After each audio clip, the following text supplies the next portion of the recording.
Las generaciones futuras, que serán, al fin y al cabo, los encargados de decir la última palabra. La iniciativa de la Casa de Iberoamérica, que se inserta en el programa de comunicación Tienes la Palabra del Ministerio de Cultura, extenderá sus acciones durante todo el año para favorecer el intercambio y el consenso entre los creadores, las instituciones culturales y el público de la provincia.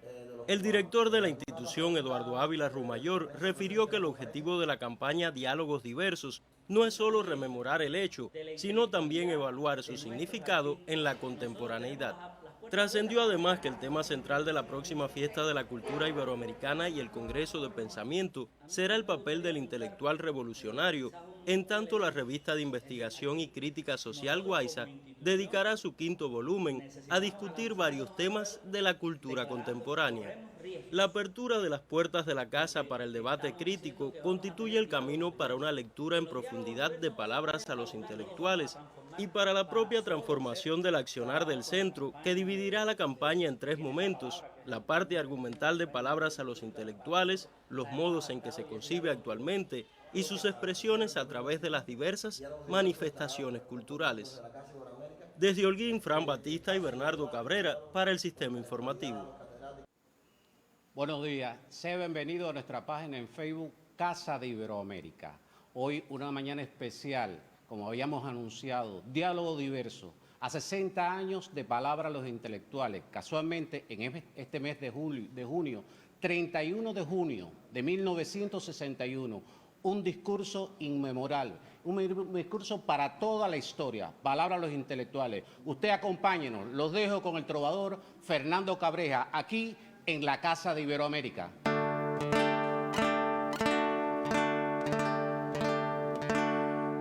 Yo pudiera hacer canciones facilistas que estuvieran en la punta de la lista, pero guardo un compromiso con lo eterno, con los pobres del infierno. Yo pudiera hasta llenar cualquier teatro, haciendo sopa o vendiéndome barato, pero tengo un corazón insobornable que no acepta ningún trato. Y es que yo soy así, un testarudo, un tipo torpe, algo bohemio, medio loco, que siempre está fuera de foco. Y es que yo soy así, un testarudo, un tipo torpe, algo bohemio, medio loco, que siempre está fuera de foco. Yo estudié, como quien dice, por el gusto, porque a mi título lo colgué de un gran arbusto.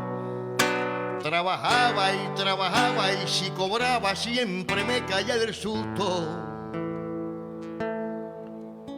Yo quisiera tener plata en abundancia, un buen yate y una finca en las afueras, pero vengo de familia proletaria, no tengo ni naranja agria. Y es que yo soy así, un testarudo, un tipo torpe, algo bohemio, medio loco, que siempre está fuera de foco. Y es que yo soy así, un testarudo, un tipo torpe, algo bohemio, medio loco, que siempre está fuera de foco. Yo perdí todo lo mío hace algún tiempo, los sembrados, los caballos y los sueños. Sin embargo, no he perdido con certeza mis dolores de cabeza. Y no he perdido los principios de milagro, ni el orgullo porque soy despreocupado. Pero tengo dignidad a toda prueba, sin un peso en la cartera. Y es que yo soy así, un testarudo, un tipo torpe, algo bohemio, medio loco, que siempre está fuera de foco. Y es que yo soy así, un testarudo, un tipo torpe, algo bohemio, medio loco, que siempre está fuera de foco. Y es que yo soy así, un testarudo, un tipo torpe, algo bohemio, medio loco, que siempre está fuera de foco. De foco, yo siempre estoy así. así, yo siempre estoy así, yo siempre estoy así. Fuera de foco.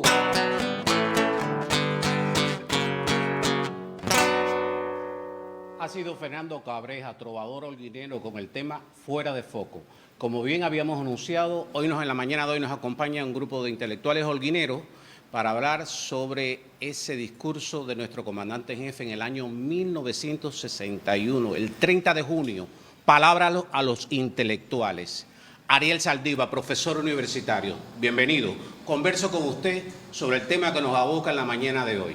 Hablemos de ese primer momento cuando nuestro comandante en jefe reúne a todos los intelectuales cubanos para hablar sobre la cultura, sobre el pensamiento cultural cubano, sobre esos momentos en que era necesario abrir una brecha hacia el tema cultural, social y la revolución en esos momentos triunfantes. Sea bienvenido y conversemos sobre el tema.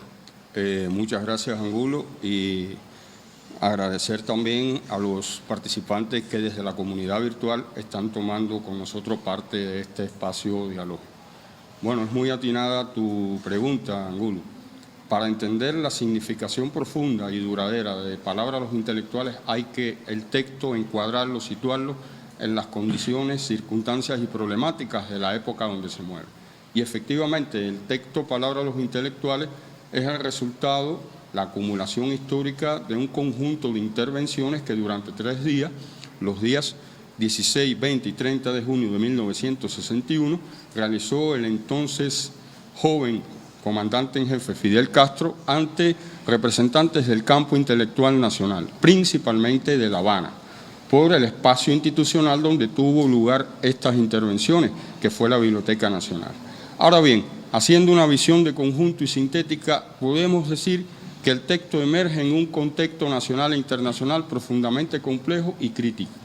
Profundamente complejo porque es una joven revolución, una revolución triunfante en un espacio geopolítico sumamente complejo.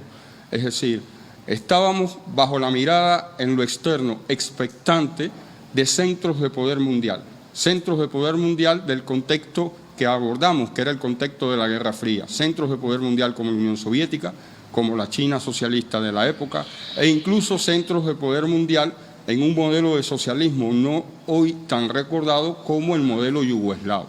Pero a su vez también había expectativas respecto a intereses de dominación de centros de poder mundial del mundo capitalista, como por supuesto los Estados Unidos de Norteamérica de la época. Y además también en lo externo es un contexto complejo y crítico porque había toda una estructura y una oleada de movimientos de emancipación en el tercer mundo.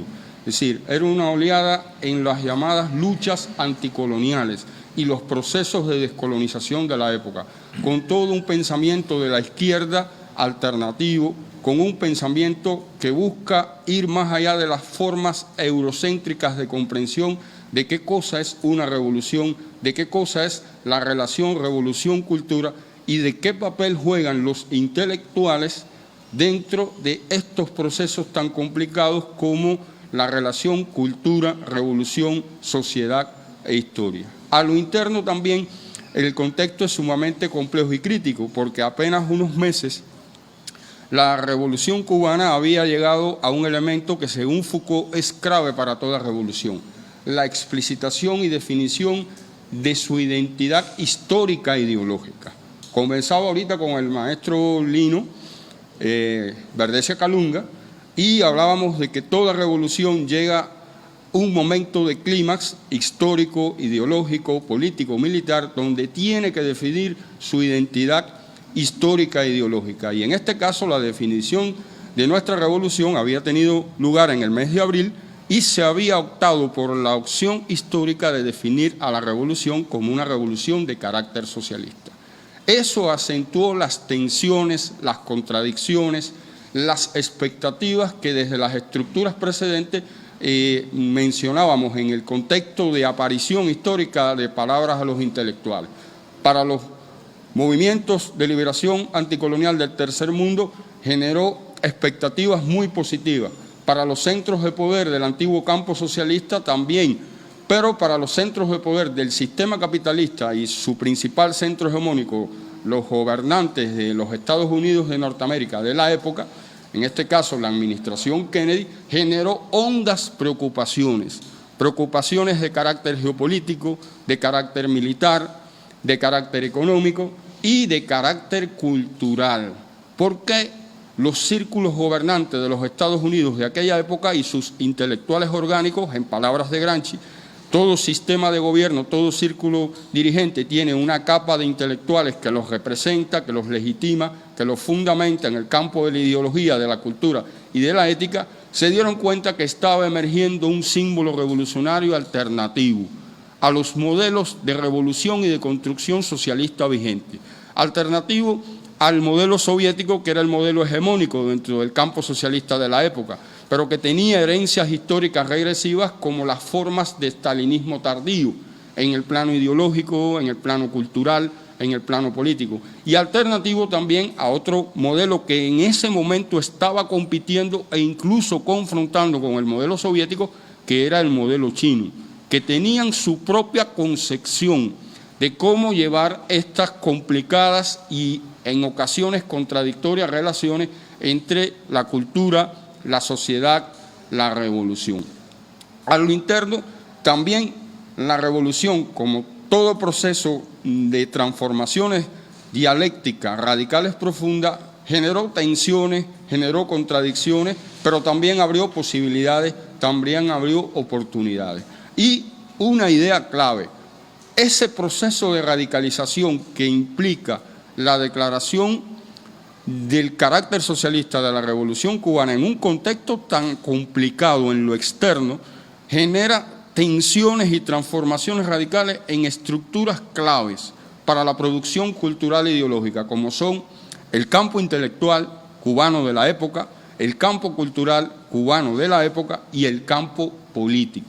Es decir, en términos de Pierre Bourdieu, sociólogo de izquierda, las interacciones y las mediaciones entre estas tres estructuras, insisto, campo político, campo intelectual, campo cultural, se hacen más dinámicas. Es decir, los procesos de aceleración en la reconstitución del campo intelectual, del campo cultural respecto a los intereses, necesidades y exigencias del campo político dinamizan los procesos en estas estructuras, pero a la vez acentúan la diversidad de posiciones dentro del campo intelectual de la época. Y por lo tanto, solo eso permite entender la trascendencia, la complejidad y la multifuncionalidad. A veces se olvida las diversas funciones que jugó y que ha jugado palabra a los intelectuales. Porque el texto emerge a partir de una situación polémica que se crea en el campo cultural y que tiene repercusiones en el campo político. Emerge como respuesta a inquietudes, a aspiraciones, a insatisfacciones que figuras del campo intelectual de la época tenían respecto a un hecho concreto, la censura del material 6pm, un material que apenas su duración concreta era de 16 minutos, ¿sí? Más o menos aproximadamente, y genera también tensiones esta censura porque por analogías históricas, figuras del campo intelectual de La Habana principalmente establecieron asociaciones acríticas entre esta práctica y las prácticas autoritarias del estalinismo originario. Sin embargo, las resonancias que estas insatisfacciones generaron y llegaron al campo político motivó que el líder fundacional de la revolución, el entonces joven Fidel Castro, asumiera la actitud de un gobernante dialógico y decidiera tener 3 encuentros sucesivos con estos intelectuales y establecer un intercambio fluido, un intercambio abierto a las expectativas, a las inquietudes que tenían estos intelectuales, y a partir de ese intercambio aprovechar y ver ese intercambio, ese debate, esa polémica que implicó palabra a los intelectuales, para ya hacer explícita la concepción de la política cultural de la Revolución Cubana, que en la concepción original de Fidel Castro y del Che Guevara, que a veces se ha olvidado que uno de los interlocutores más inteligentes que tenía en el círculo gobernante de la emergente revolución era el comandante Che Guevara en el plano de lo intelectual, de lo cultural, de lo ideológico. Es decir, Fidel constantemente mantenía una interlocución creativa e iba enriqueciendo su concepción sobre la relación cultura, revolución, sociedad, historia e identidad cultural con Ernesto Che Guevara. Aquí surgen determinadas inquietudes, determinadas polémicas en estos 3 días, y Fidel aprovecha y lo ve como una oportunidad histórica para hacer explícita los fundamentos, las premisas sobre la cual se va a sustentar la política cultural de la revolución en el poder, que ya tenía antecedentes en el momento de la revolución conquistando el poder. Y sobre estas cuestiones creo que el maestro Lino podrá abundar en detalles más específicos. Es decir, de manera tal que podemos decir que ese primer momento que el comandante en jefe hace su discurso, es decir, hoy es vigente cada una de estas ideas planteadas por él hace 60 años. Tienen un grado de vigencia histórica, y un grado de vigencia histórica en el sentido de que determinadas condicionantes de la época se mantienen en interacción contradictoria con la nación y la revolución cubana. Seguimos sosteniendo relaciones en determinados momentos tensión, en determinado momento antagonismo, en determinado momento oposición con el centro de poder tradicional que está a solo 90 millas de nosotros, que son los Estados Unidos de Norteamérica y sus diversas administraciones, pero a la vez sigue teniendo vigencia en el sentido de que uno de los fundamentos o premisas ideológicas y teóricas que emergen de palabras a los intelectuales es volcar todos los esfuerzos, todos los empeños y la creatividad del campo intelectual en favor del pueblo cubano. Entonces el profesor Lino puede abundar sobre sí, el tema. En detalles entonces, históricos más específicos. A que disfruten de la actuación del trovador Fernando Cabreja.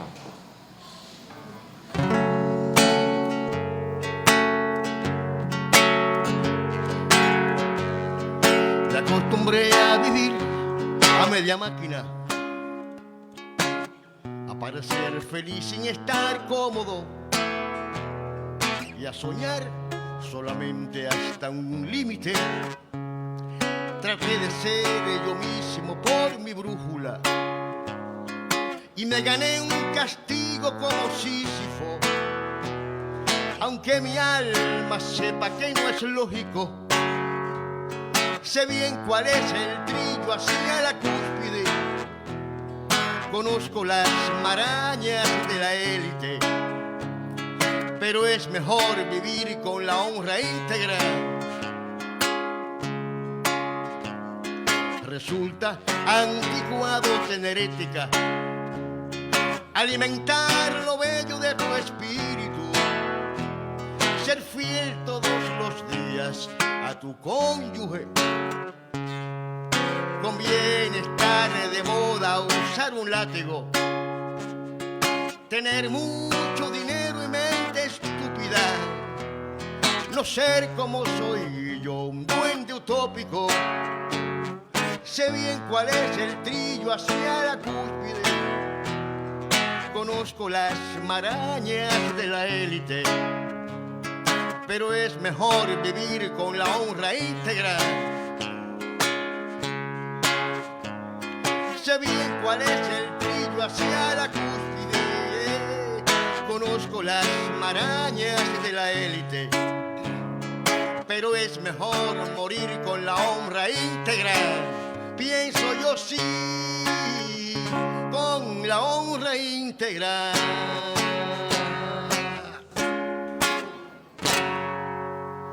Gracias, Fernando Cabreja, con el tema que nos acaba de interpretar. Continuamos en diálogo diverso. El profesor Lino está con nosotros también acá, miembro de la UNIAC.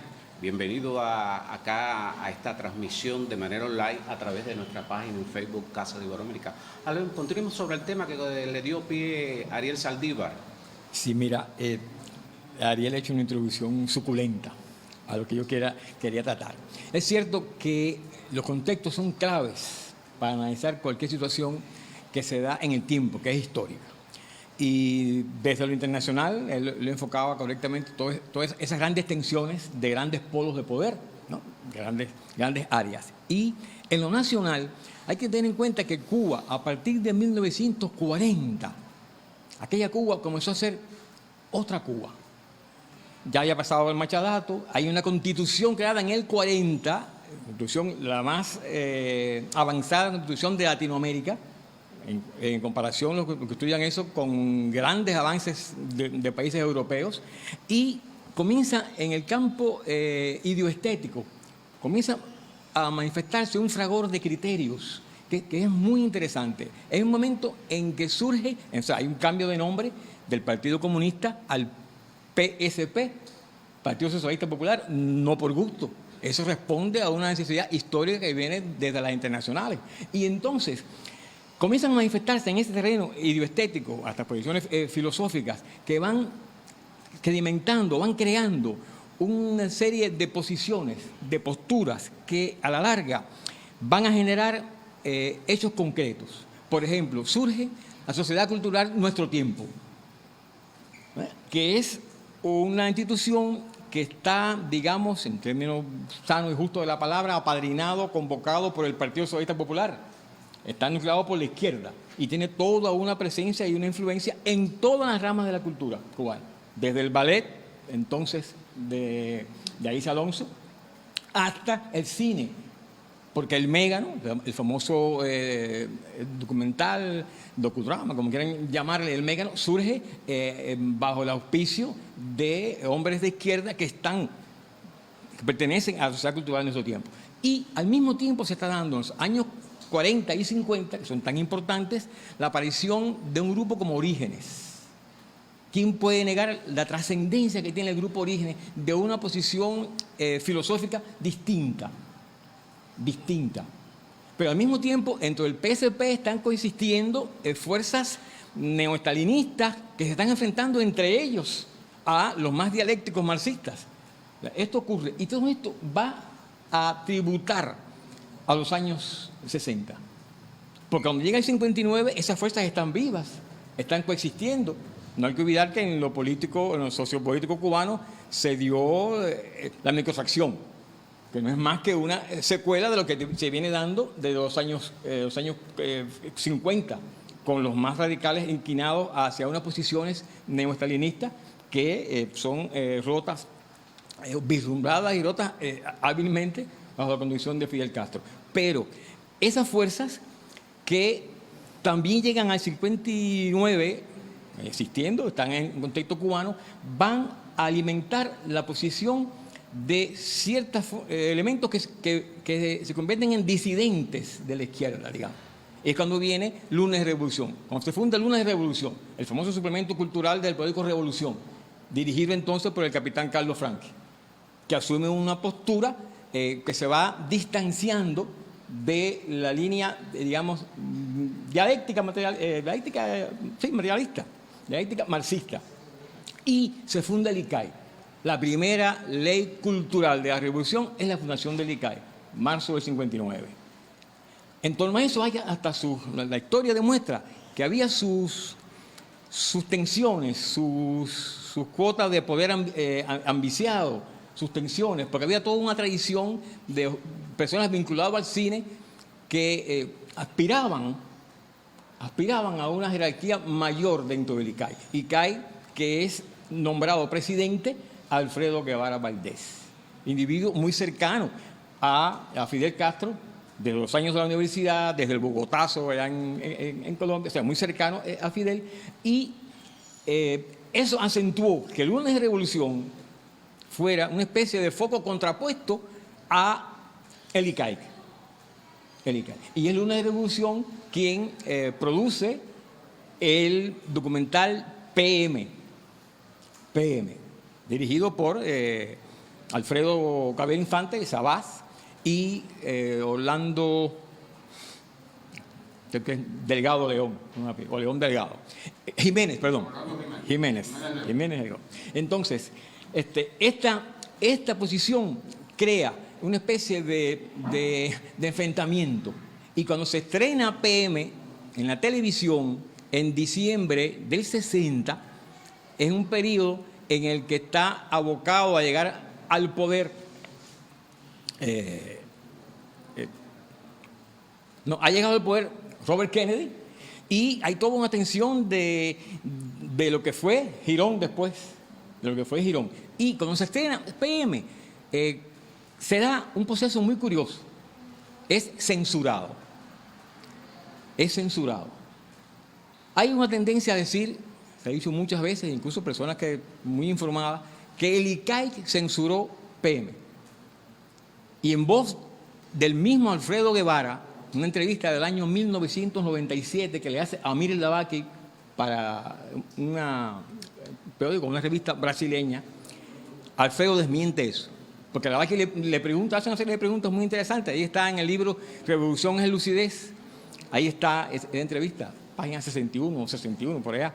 Y él dice que dice por qué respondió como respondió. Pero que no fue el ICAI quien censuró. Fue la comisión de censura para este tipo de hechos. Y dice algo más, incluso comienza diciendo que quizás cometa un acto de indiscreción política, porque dice después un elemento muy importante, cuando él dice que esa comisión radicaba venía del PSP, y que esta comisión no tenía derecho a existir porque el PSP no estaba reconocido. O sea, es muy curioso, ¿no? Por eso le habla de esta indiscreción. Pero él dice que, como presidente del ICAI, estaba de acuerdo en que no se exhibiera PM por el momento. Se ha dicho que estábamos en guerra. Esa es una de las cosas más polémicas que tiene el conflicto, el caso en torno a PM. Si era oportuno o no era oportuno. Visto hoy en día, uno ve PM que dura entre 13 y 16 minutos. Ha tenido diferentes copias, diferentes cortes de edición. Y uno ve PM y dice, pero esto fue lo que provocó tanto problema. Con los estudiantes, cuando yo impartía el cine cubano, me decían, pues eso fue lo que tuvo tanto problema. No, en realidad no era PM en sí, era lo que había detrás. Es como el iceberg. Uno ve la punta del iceberg, es lo que está flotando, pero para que flote esa punta, tiene que haber debajo mucha más masa. Es un principio físico, tiene que haber mucha más masa. Y eso es lo que hace que PM crece en conflicto, esa inconformidad, va a haber censura, no va a haber libertad de expresión, hay o no hay libertad, y entonces cuando aflora la necesidad de este encuentro de Fidel y otros máximos dirigentes. Ahí estaba Carlos Rafael Doriga, ahí estaba Osvaldo Orticós, ahí estaba Armando Jar, el ministro de Educación. O sea, ahí se crea todo un cuerpo de intelectuales y dirigentes en esos días, 16, 23 y 30. Y el día 30 son esas palabras finales que exactamente es una larga conversación, estilo Fidel Castro, una gran conversación con ese público, con esos intelectuales allí presentes, una gran masa de intelectuales cubanos, casi todos o todos radicados en La Habana, y está el documento Palabra a los intelectuales, que es elemento programático. Y es muy interesante esto que apuntaba Ariel, las relaciones de Fidel con el Che, porque el Che en el 65, poco antes de ir hacia el Congo, le escribe una epístola, artículo, que se conoce con el nombre de Socialismo y el Hombre en Cuba, que es interesantísimo y es una continuidad en contenido de esos enfoques de política cultural. Cuando uno lee Socialismo y el Hombre en Cuba, cuando el Che toca la parte esta de la cultura, se da cuenta de que es una continuidad lo que él está planteando. Cuando él dice una frase muy famosa de podemos pedirle peras al olmo, pero hay que sembrar perales. Está convocando a esa promoción, generación que viene de los jóvenes que están por venir. Hay que sembrar perales. Y alerta sobre diferentes cosas. Alerta sobre el realismo socialista, alerta sobre los asalariados del pensamiento, alerta sobre el escolasticismo, sí, alerta ¿Cómo combatirlos? Sobre esas cosas, porque él sabe que eso puede minar la cultura. Puede minar la cultura. Es decir, Lino, que PM y otros momentos los escritores también tuvieron un papel, no sé, cómo podemos debatir eso, porque había también la intelectualidad, estaban los escritores aquí, bueno, de Tamara, estaba un grupo de intelectuales cubanos, estaban presentes. Hombres jóvenes que estaban emergiendo con el proceso. Ariel, porque realmente fue un momento en que toda la intelectual, el Ballet Nacional de Cuba, Alicia Alonso también dentro de este contexto y en este debate histórico para dar a conocer lo que ya con la Revolución Triunfante estaba sucediendo en todas las manifestaciones. En todas. Es decir, de manera tal que realmente es un momento muy importante. Y bueno, PM, como usted bien decía, PM no fue nada, en aquel momento fue histórico, pero después que todo lo que lo fueron viendo, pero realmente no llevaba a ese gran holocausto que se hizo a través de él. Eso. Gracias, profesor Lino, y lo invito a que continúen con nosotros en esta transmisión a través de nuestra página en Facebook. Lo dejamos con Fernando Cabreja, aquí en la Casa de Iberoamérica. Sí, muchas gracias, Ernesto.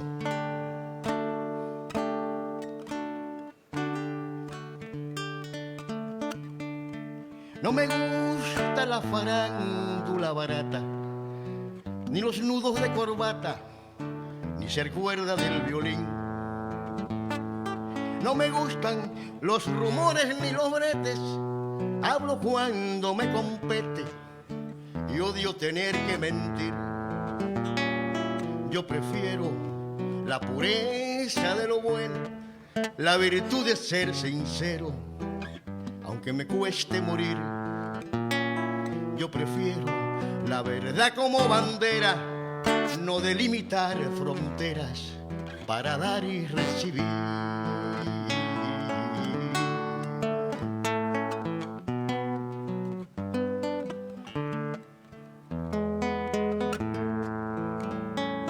No me gusta la canción sin fundamento, ni la prensa de convento, ni el espíritu servil. No me gustan la impunidad, ni la farsa, ni el discurso de comparsa, ni el exilio como fin. Yo prefiero la pureza de lo bueno, la virtud de ser sincero, aunque me cueste morir. Yo prefiero la verdad como bandera, no delimitar fronteras para dar y recibir. No me gusta la sazón de la injusticia, ni el saco de la avaricia, ni el exilio como fin. No me gustan los principios en subasta, ni la censura que aplasta la libertad de elegir. Yo prefiero la pureza de lo bueno, la virtud de ser sincero, aunque me cueste morir. Yo prefiero la verdad como bandera, no delimitar fronteras para dar y recibir.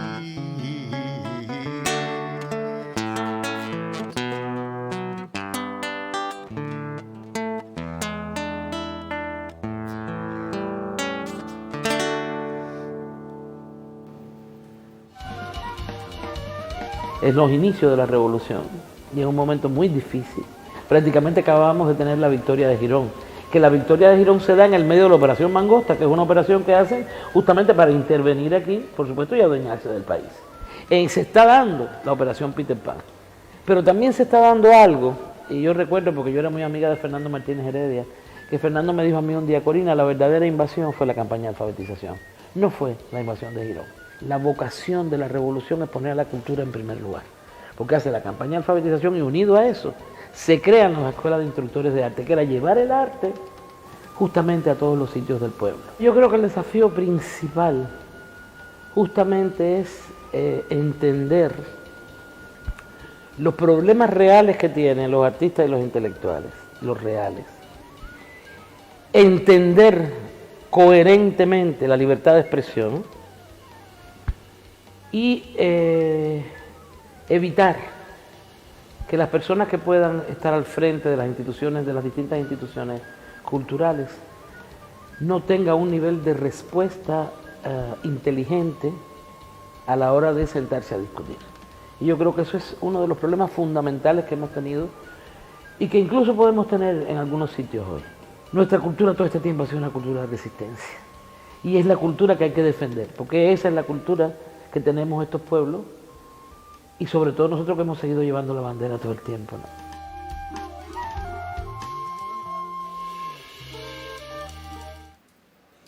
Con el spot, la presencia de la actriz Corina Mestra está dando continuidad a nuestro diálogo diverso y converso con el máster Eliel Gómez.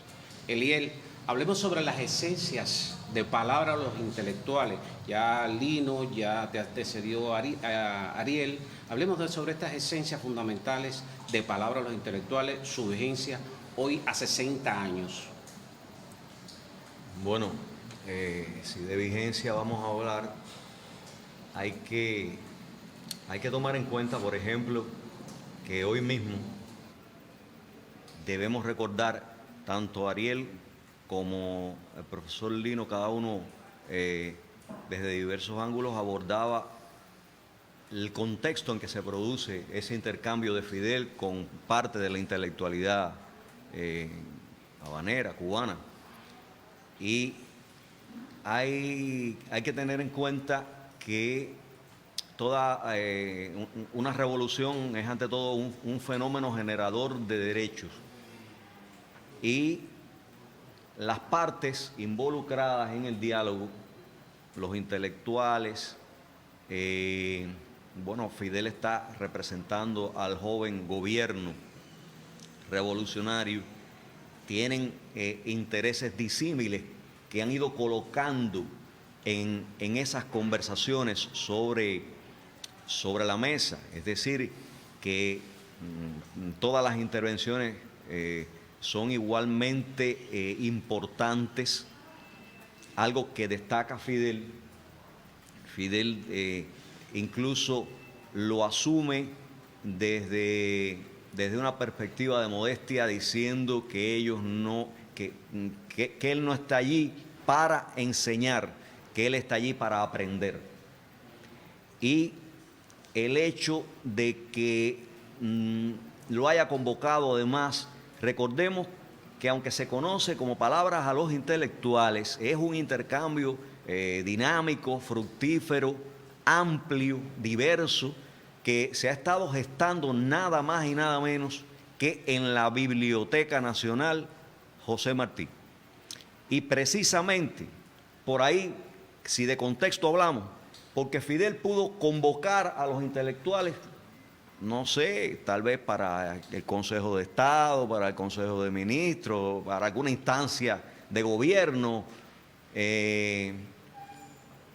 apenas ha transcurrido abril, estamos en junio, se ha tenido que lidiar y que tener una confrontación de carácter militar en Girón. Y Fidel no convoca a eso en ninguna estructura de gobierno. Fidel se va a conversar con los intelectuales a la biblioteca, que de paso es un homenaje al bibliotecario cubano hoy en su día, para recordar, como lo hizo Martí en su momento, a Bachiller y Morales, y cómo el ámbito de una biblioteca, yo pienso que el espacio escogido es importante. El espacio escogido es de suma importancia. Vamos a conversar allí desde un espacio donde los anaqueles y los libros dispuestos para aprender, pues generan ese ambiente cultural que se requería, que se necesitaba.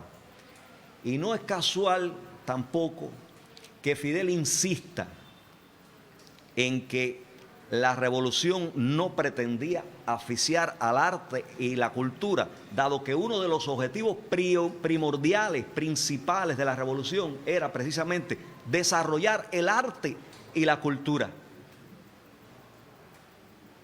Para que el arte y la cultura, y lo deja explícitamente sentado, fuera patrimonio de todo el pueblo.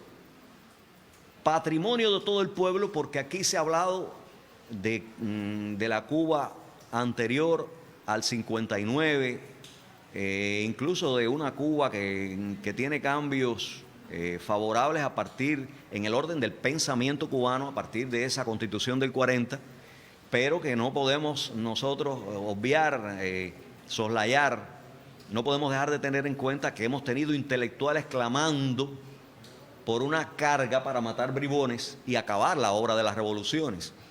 No podemos obviar que hay una importante cantidad de cubanos que no saben leer ni escribir. Y si la revolución quiere desarrollar y fomentar aceleradamente el arte y la cultura, ¿cómo puede colocarse, como se haría luego, el ingenioso hidalgo Don Quijote de la Mancha en las manos de un iletrado, en las manos de personas que no podían comprender lo que tenían, lo que estaban, en este caso, publicando nuestras editoriales? Es decir, que Fidel, ante todo, trata de ganar en conciencia y de concientizar a sus interlocutores de una necesidad que es común para, desde esa unidad nacional, abogar por la emancipación cultural que debe distinguir a un pueblo que se ha dado a hacer una revolución donde ante todo se precisa que la sangre no se haya derramado en vano. Es esa misma idea de que la cultura, el arte fuesen patrimonio de todo el pueblo, cobraría cuerpo en la colosal campaña de alfabetización que se libraría ese mismo año. Es decir, que en 1961 se combatió en muchos frentes. Se estaba al mismo tiempo, al unísono, se estaba librando esa otra guerra, y es una guerra, en este caso, contra la incultura, algo que también destaca Fidel y que nosotros con releer el texto nos percatamos del interés marcado que tiene en que nosotros tenemos que hacer una guerra a la incultura. Bueno, si de vigencia hablamos, hoy mismo, basta escuchar un noticiero, salir a las calles, escuchar a las personas para percatarnos, para darnos cuenta de la necesidad cultural que le asiste al mundo en tiempos de COVID. Cómo realmente la cultura es importantísima para luchar por la vida. Porque en ese sentido, Fidel estaba convencido de que si no se hacía esa campaña de alfabetización, si no se desarrollaban, como se desarrollaron luego, poderosas instituciones culturales y centros de enseñanza artística, sería muy difícil afianzar el triunfo. Si bien se había obtenido la victoria en el terreno militar, pero ahora la política cultural tendía sus trampas, porque no todo era tan claro, tan transparente y tan comprensible. Hoy mismo, si de vigencia hablamos, los grandes problemas del mundo transitan por problemas de incomprensión y transitan por problemas de mala interpretación del otro, porque las interpretaciones tienen que pasar por el tamiz de los referentes culturales, y cuando los referentes culturales no son sólidos o no están conveniente y sólidamente decodificados, desde luego que se producen no solo incomprensiones, se producen confrontaciones, unas buenas, unas útiles, otras como las guerras constituyen realmente grandes males para el género humano. De modo que esta idea que Fidel está manejando en esa intervención sería coherente con otros momentos capitales de la revolución, porque más adelante llegaría a decir que una revolución solo puede ser hija de la cultura y de las ideas, y reconoce que es una necesidad darle voz a todos. Ahí, si releemos el texto, él incluso apunta que para no convertir en un animal domesticado al otro. Algo desde luego importantísimo. Y bueno, ya ante las graves crisis, es el mismo Fidel que llegaría a afirmar que lo primero que hay que salvar es la cultura. Sí, realmente es una parte importante. Pero hay algo que quisiera para los tres, en este diálogo diverso que estamos planteándonos, ¿cuál sería el mensaje a esta nueva generación a partir de toda esa vigencia de la cual has citado, de todos los argumentos que ustedes han planteado en la mañana de hoy, en este segundo encuentro de Palabra a los Intelectuales en su 60 aniversario? Para los tres, cualquiera de los tres pueden abordar. ¿Cuál sería el mensaje principal? Bueno, el maestro Lino primero, y de ahí como docente, como profesor. Como Magister Dixit. Es que todos somos profesores, sí. De paréntesis. Mira, la vigencia de palabras intelectuales es tan grande y a su vez siempre será polémica, porque una de las cosas más llevadas y traídas en el mundo es la llamada libertad de expresión. Yo cada vez que oigo ese término, y durante las más de 20 asignaturas que impartí en mis años más de 43 de profesor universitario, traté, en varias de ellas era insoslayable hablar de política cultural. Y siempre me encontré entre el 71 y el 2014-15 cómo los estudiantes preguntaban de manera parecida pero distinta, porque están viviendo contextos distintos. Profesor, palabras intelectuales, libertad de expresión, pero hay esto y aquello y lo otro, y censuras de aquí y allá, y en el cine, y en la literatura, y en la música. O sea, había que estar actualizado en una serie de cosas para tener elementos para explicar, para fundamentar. Entonces, un texto como palabras intelectuales, un texto programático, hay otros textos que pueden también estudiarse. Yo citaba ahorita el caso del socialismo del hombre en Cuba, hay otros. Y ha habido momentos que ha habido conflictos, contradicciones, necesidades de encuentros y de debates, que son también momentos que nutren este proceso de los encuentros con los intelectuales. Un caso, por ejemplo, año 68, cuando los famosos 2 premios que dio la UNIAC, que fueron tan debatidos, presentados con una declaración del Consejo Nacional de la UNIAC, el premio a Alberto Padilla y a Antonio Arrufá. Eso generó toda una situación que lleva después a la detención de Alberto Padilla, y hace muy poco, Casa de las Américas, su presidente, Abel Prieto Jiménez, y Javier Gómez Triana, un documento que se llama Dentro y Fuera, o Fuera y Dentro, del juego, caso Padilla, 50 años después.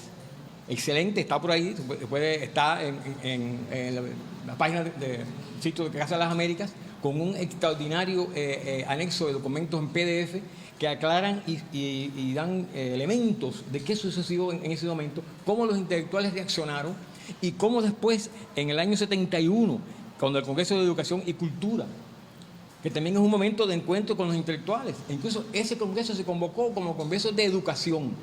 Yo estaba acabadito de graduar de la universidad y se convocó como Congreso de Educación. Y por los debates previos en la base se le incrementó educación y cultura.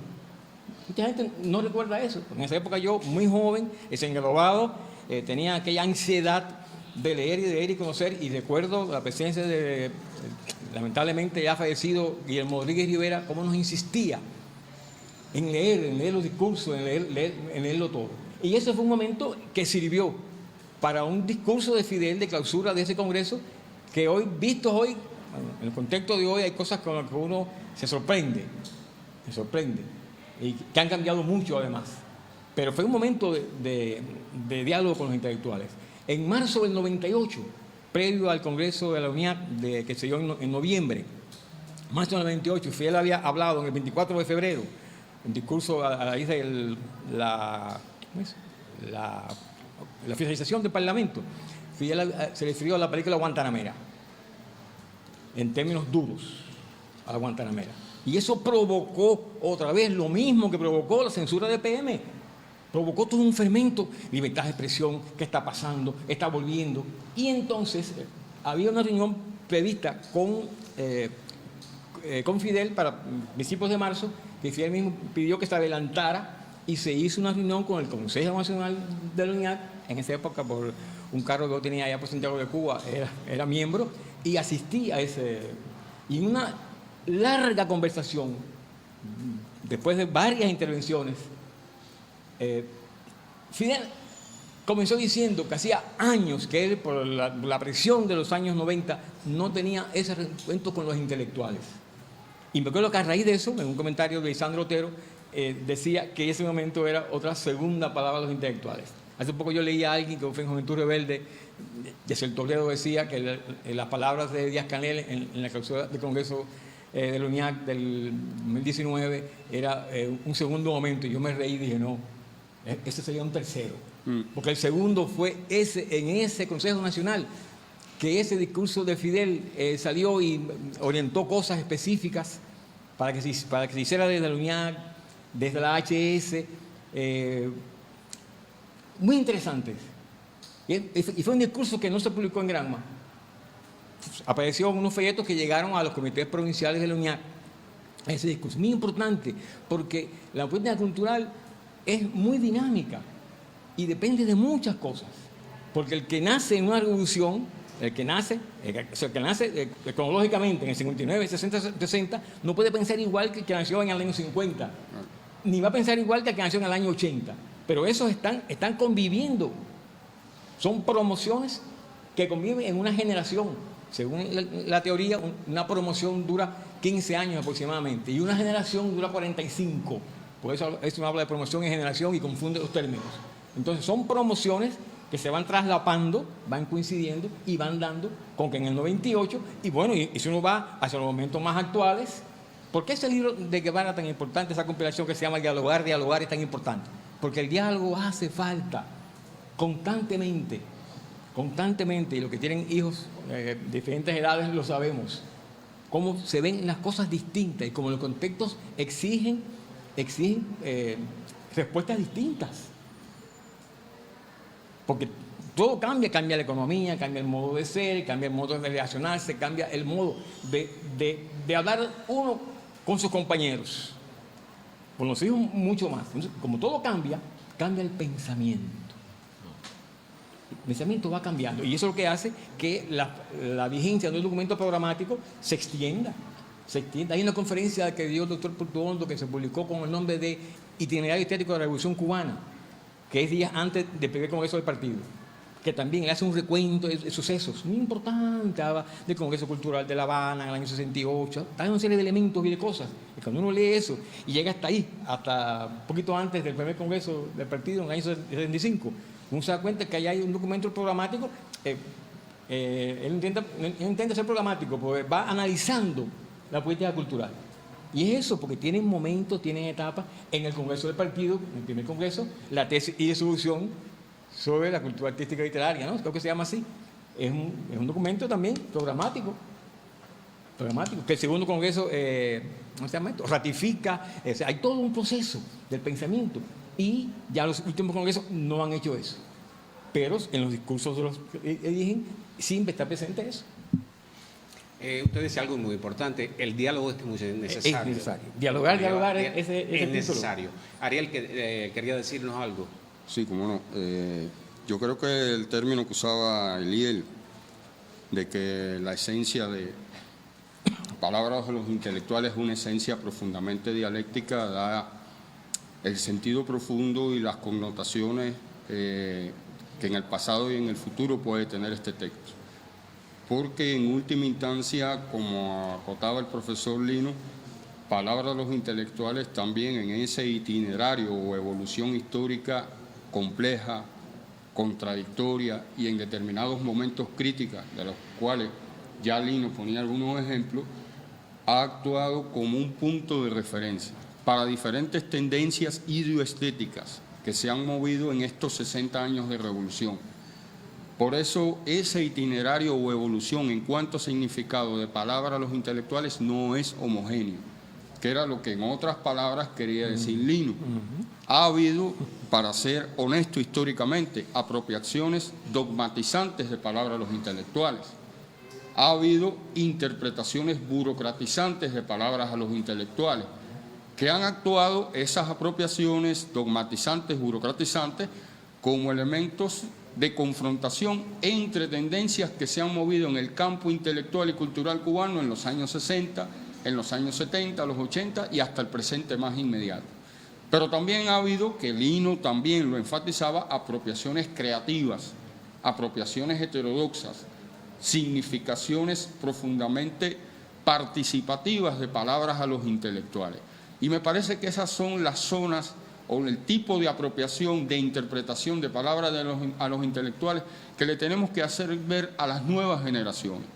Porque uno de los desafíos históricos que está dinamizando y a la vez poniendo en tensión el proyecto cultural de la revolución en el presente es lograr mantener la capacidad de adhesión e interés de las nuevas generaciones por la oferta cultural de las instituciones del campo intelectual.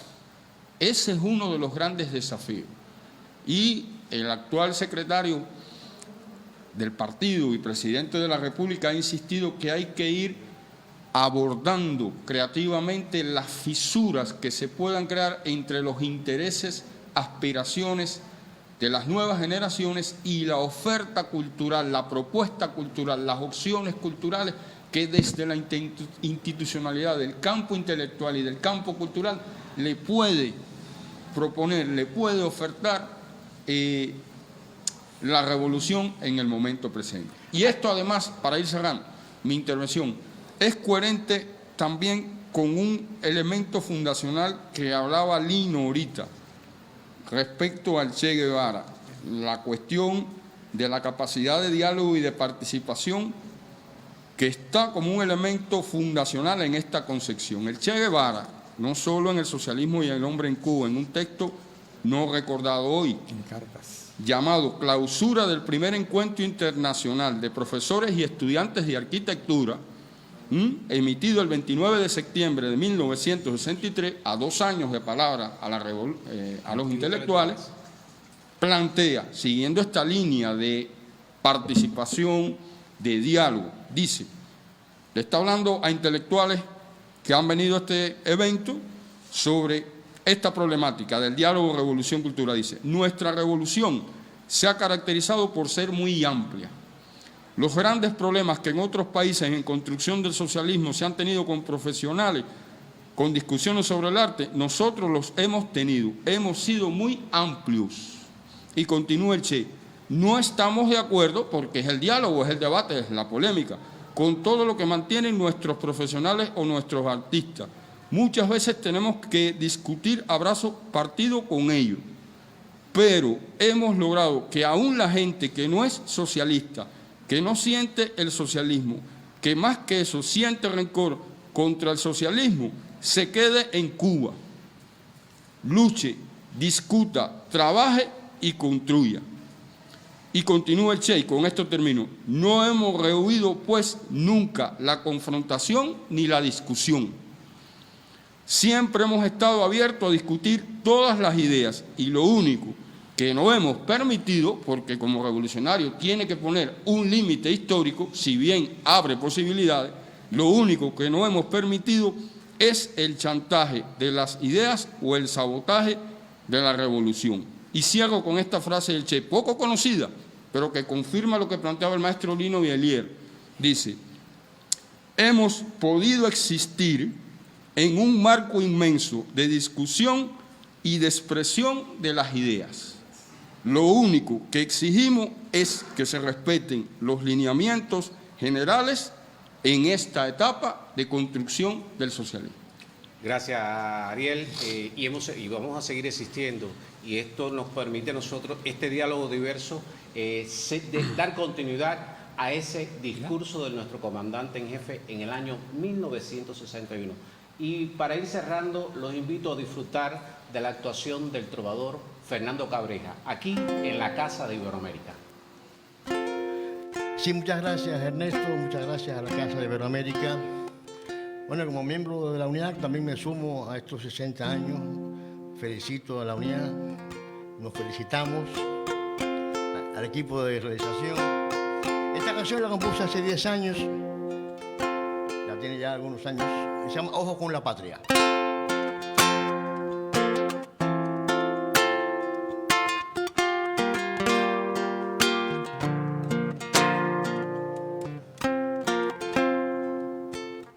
Voy a decirte algo, con la pasión que tengo, no mezcles el trabajo con los lamentos.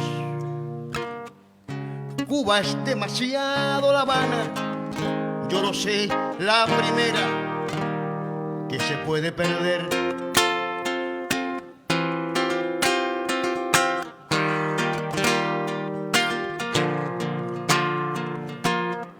Canto porque lo siento, no por divertimento, en un país repleto de siglas,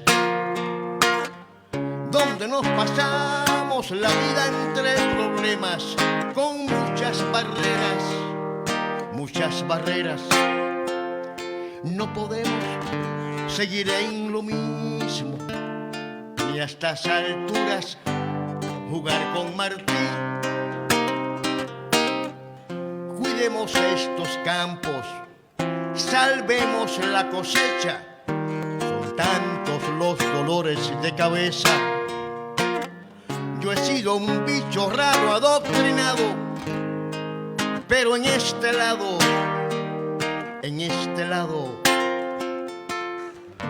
no podemos seguir en lo mismo, ni a estas alturas jugar con Martín.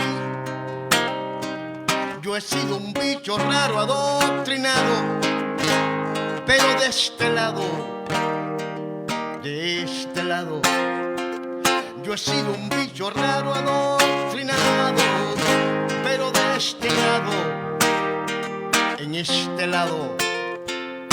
Ojo con la patria, mis hermanos, o nos cagamos.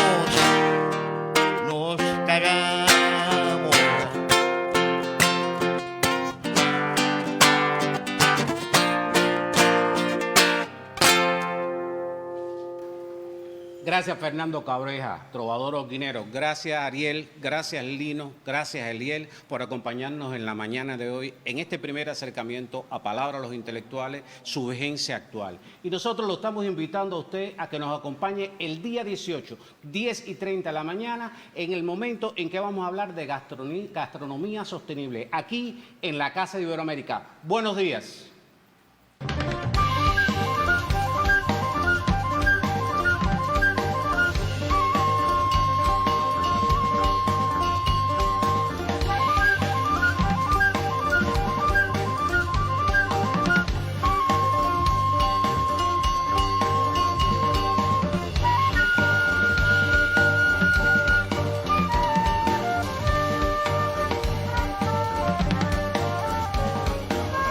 Las generaciones futuras, que serán, al fin y al cabo, los encargados de decir la última palabra.